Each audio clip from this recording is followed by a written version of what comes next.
Do you ever wonder if there are better alternatives to MessageBird?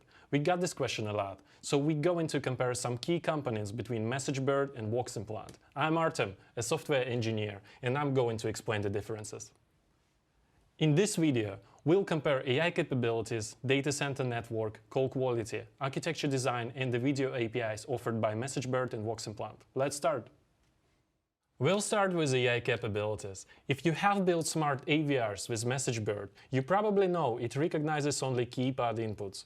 They work well in simple phone menus, but are outdated and time-consuming for navigating larger trees. Callers may need to press 1 multiple times while navigating to their final destination. Instead, Voximplant offers you natural language understanding that recognizes whole sentences. You can quickly route your callers to a proper destination and skip the traditional phone menu.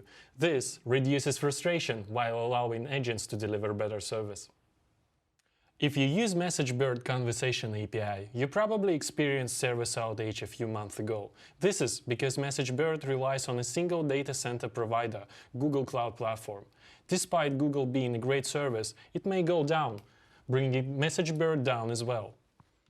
Voximplant prefer not to put all eggs in one basket. Our hybrid multi-cloud environment includes 14 cloud providers such as Amazon, Google, and a number of Tier 4 data centers. If one of our providers fails, our customer won't notice.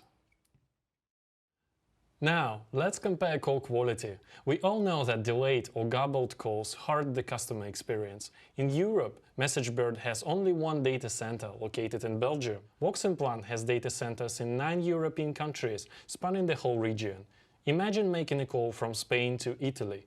With MessageBird, your traffic will have to go through Belgium, adding the latency to a phone call. To lower the latency, it's better to route traffic through a server that is closest between users, such as friends.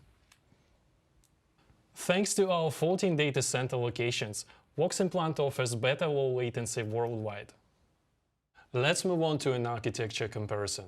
MessageBird wasn't designed to be truly serverless. You always need to control call flow with scripts running outside the platform on your servers. As a result, you have to spend time and money to maintain extra servers, and it's harder to deploy new code. In contrast, Voximplant has a fully serverless architecture. Of course, sometimes your application needs some data from external services. The difference is, it's just the data, not the call control scripts. The upside of Voximplant serverless architecture is that servers becomes unnecessary. This means you don't spend extra. Call control happens with a JavaScript execution right on the servers that process the media flow. You can implement failover logic and granular call control right from your code. Finally, let's discuss video capabilities. MessageBird is a messaging-first company and doesn't actually offer a video API. That means you'll have to use a different vendor if you want to add a video into your customer experience.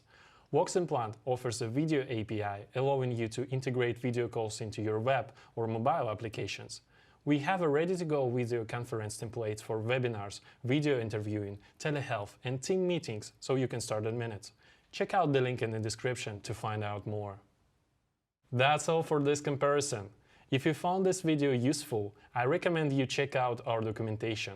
Contact us with any questions using the link in the description or sign up to try Voximplant yourself.